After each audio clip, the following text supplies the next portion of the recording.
بسم الله الرحمن الرحيم. الحمد لله رب العالمين، والعاقبة للمتقين، ولا عدوان إلا على الظالمين، والصلاة والسلام على نبينا محمد الأتمان الأكملان، على نبينا محمد صلى الله عليه وعلى آله وأصحابه أجمعين. أما بعد، فهذه نبذة مختصرة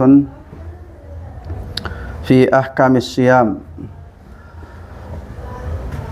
نقدمها لكم كي تنتفعون بها إخوة الإيمان والإسلام، وإن شاء الله تبارك وتعالى በዚች ያጠር ባለች ሪሳላ ማለት ነው ኡማው ከጾም ጋር በተያያዘ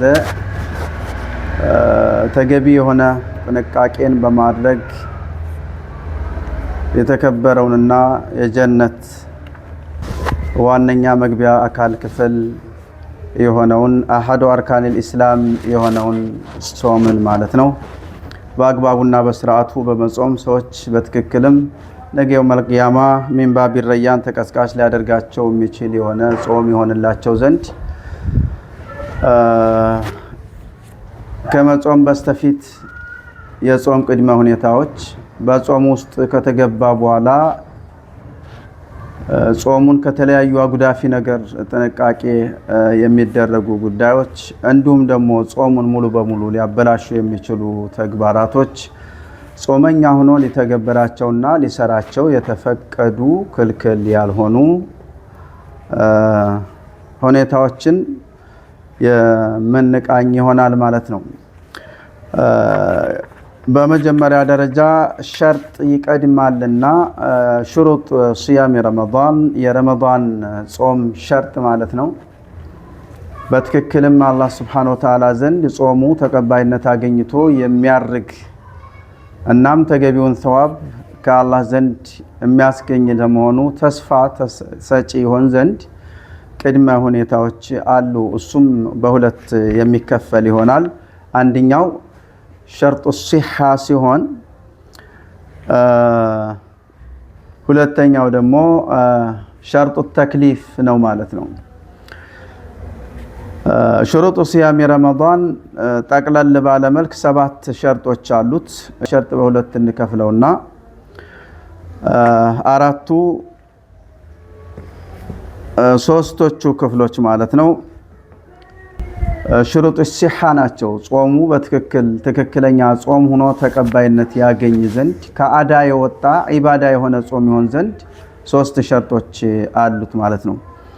እነዚህ ምንድናቸው? አልኢስላሙ ነው፣ ኢስላም መሆን ነው። እስላም ያልሆነ ሰው በትክክል ሙስሊሞች እንደሚጾሙት ለሊት 10 ሰዓት ላይ ተነስቶ ሱሑር በልቶ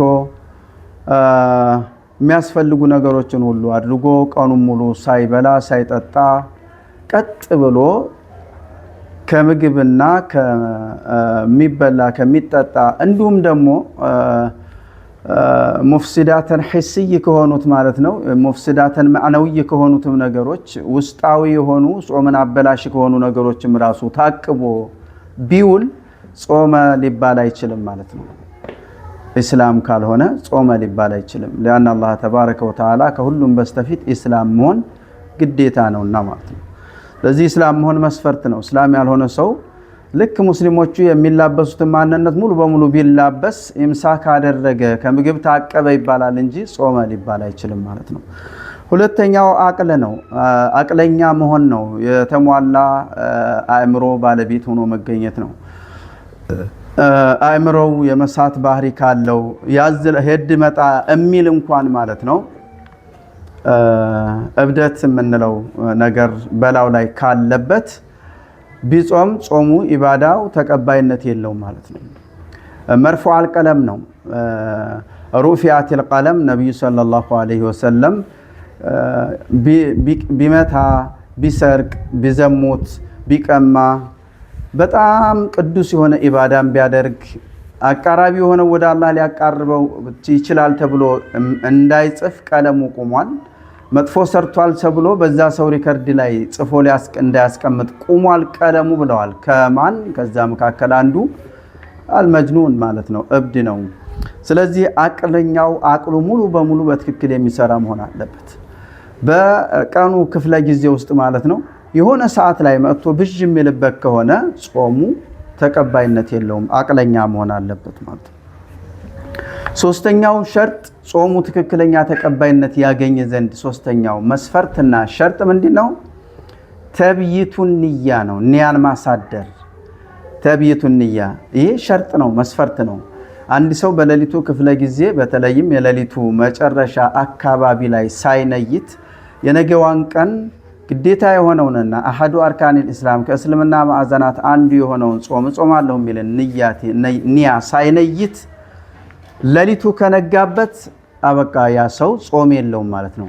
ኢምሳክ አድርጎ መዋል ይጠበቅበታል፣ ግዴታ ነው። ኢምሳክ አድርጎ መዋል ከጾሙ ታቅቦ ተከልክሎ መዋል ዋጅብ ነው፣ ይወጅብበታል፣ ግዴታ ነው። ነገር ግን ጾሙ ተቀባይነት የለውም ማለት ነው። ጾሙ ተቀባይነት የለውም። ረሱል አለይሂ ሰላቱ ወሰላም በሐዲሳቸው ማለት ነው ፊ ሱነን ኢማሙ አህመድ ፊ ሱነን አቢ ዳውድ ወፊ ሱነን ትርሚዚ ወፊ ሙስነድ ኢማሙ አህመድ ወፊ ሱነን ነሳኢ በሌሎችም እንደተቀመጠው ማለት ነው ለመን ለም ዩበይት ሲያም ቀብለ አልፈጅሪ ፈላ ሲያም ለሁ ብለዋል። ፈጅሩ የንጋቱ ጎህ ከመቅደዱ በስተፊት ጾምን ንያ አድርጎ ያላደረ ሰው ያላነጋ ሰው ጾሙ ተቀባይነት የለውም፣ ምንም ጾሙ ውድቅ ነው ብለዋልና ነብዩ ሰለላሁ ዐለይሂ ወሰለም ማለት ነው። አራተኛው እንግዲህ ይሄ ጾታን ብቻ መሰረት ባደረገ ይሆናል። አራተኛ መስፈርት አለው። እሱም ጠቅላላ ሳይሆን ከወንዶች ወጣ ነው ወይም ደግሞ ተሻግረን ሴቶች እነዚህ ሶስት ነገሮች እንዳሉ ሆኖ አራተኛ አንድ ሴት ጾሙ ተቀባይነት ያለው ሲያም ይሆንላት ዘንድ ከወር አበባ ንጹህ መሆን አለባት። እንዲሁም ደግሞ መውለድን ተከትሎ ከሚመጣው የበሽታ መውለድን ተከትሎ የሚመጣ ከሆነው የደም ፈሳሽ ንጹህ መሆን አለባት ማለት ነው። ለዚህ የወለደች እናት ፈሳሹ እስከሚያቆምላት ድረስ ጾምን መጾም አይፈቀድም፣ የተከለከለ ነው። በአራስ ስለመሆኑ አይደለም፣ አራስ ሆና መጾም ትችላለች። በራሷ ላይ ችግር ያስከትልብኛል፣ ጉዳት ያመጣብኛል፣ ልጄ ይጎዳል የሚል ስጋት ከሌለባት መጾሙ ዋጅብ ነው፣ ግዴታ ነው። ነገር ግን ያ ፈሳሽ ከሷ ጋር ካለ መጾም የተከለከለ ነው። ከሱ ንጹህ መሆን አንዲት እንስት የጾም ኢባዳን የረመዳን ኢባዳ የጾም ኢባዳ ታደርግና ተቀባይነት ያገኝ ዘንድ ከወር አበባና መውለድን ተከትሎ የሚመጣ ከሆነው ፈሳሽ ራሷን ማቀብ ከዛ የጠራች መሆን ይኖርባታል ማለት ነው። ከዛ መጥራቷን እርግጠኛ ሳትሆን የረመዳንን ጾም መጾም የተከለከለ ነው፣ በል ሐራም ነው። አይደለም ጾመኛ የሚያገኘውን አጅር ማግኘት ይቀርና መጾሙ ክልክል ነው፣ ሐራም ነው ማለት ነው። እነዚህ አራቶቹ እንግዲህ ሽሩጥ ሲሐ ይባላሉ። ጾሙ በትክክል ጤነኛ ሆኖ ትክክለኛ ጾም ሆኖ አላህ ዘንድ ተቀባይነት ያገኝ ዘንድ፣ ሌላው ጾሙ ሊወጅብበት ዘንድ ማለት ነው ሽሩጡ ተክሊፍያ ይባላል። ሌላኛው ሽሩጡ ተክሊፍ የአላህ Subhanahu Wa Ta'ala ከልካይና አዛዥ የሆኑት ትዕዛዞች በአንተ ላይ ይሰምሩብህ ዘንድ ሶስት መስፈርቶች አሉት ማለት ነው። ሶስት መስፈርቶች አሉት። እሱም አልቁድረት መቻል ነው። መቻል ከሌለ የአላህ Subhanahu Wa Ta'ala በአንተ ላይ ጾሙን መጾም አለብህ የሚለው ግዴታ ተነስቷል። ይህ ተክሊፍያ በዛ በማይችል ሰው ላይ ተነስቶለታል ማለት ነው። የማይችልነቱ የጾሙ ግዴታ ትዕዛዝ መነሳት በቋሚነት ሊሆን ይችላል፣ በጊዜያዊነት ሊሆን ይችላል ማለት ነው። በቋሚነት ተነሳለት ብሎ ማለት እንግዲህ የማይሽር የሆነ በሽታ የሚያመውን ሰው ይመስል፣ እንዲሁም በእድሜ በጣም የገፉና እድሜያቸው በጣም የጃጀ እናቶች አባቶችን ይመስል ጾም ከነሱ ላይ ተነስቶላቸዋል። ተክሊፍያው ተነስቶላቸዋል። ኢጣም ማብላት ብቻ ነው የሚጠበቅባቸው ማለት ነው። ሌላኛው እንግዲህ ቁድራ ሲሆን ማለት ነው። ሌላኛው ኢቃም ተቀማጭ መሆን፣ የማትንቀሳቀስ በሰፈር በመንደር በአገርህ ላይ ነዋሪ መሆን። መንገደኛ ከሆነ በመንገደኛ ላይ ረመዳንን የመጾም ግዴታ ተነስቷል። ይሄ ተነስቷል ማለት ነው። ሸርጥ ጾሙ ባንተ ላይ ዋጅብ አይደለም። ይህ መጾም አለብህ የሚለው የአላህ ግዴታዊ ትዕዛዝ መንገደኛ በሆነ ሰው ላይ ሩክሷ በተሰኘ ጉዳይ ተነስቷል ማለት ነው። ተነስቶለታል። የመጨረሻው እንግዲህ አልቡሉግ ነው። አልቡሉግ አቅማዳም መድረስ ነው። አቅማዳም ያልደረሰ በሆነ ሰው ላይ አላህ Subhanahu Wa Ta'ala ክልክል የሆኑ ነገሮችን በመታቀብም ይሁን ግዴታ የሆኑ ነገሮችን በመተግባርም ይሁን ማለት ነው በህፃናት በታዳጊዎች ላይ ዋጅብ አላደረገም ማለት ነው። ስለዚህ ጾም 7 ሸርጦች አሏቸው በሁለት መልኩ ተከፍለው እንግዲህ ይሄን ይመስሉ ነበር። እኔንም በተናገርኩት እናንተም በሰማችሁ ተጠቃሚዎች ያድርገን። ሰላሙላሂ አለይኩም ወራህመቱላሂ ወበረካቱ።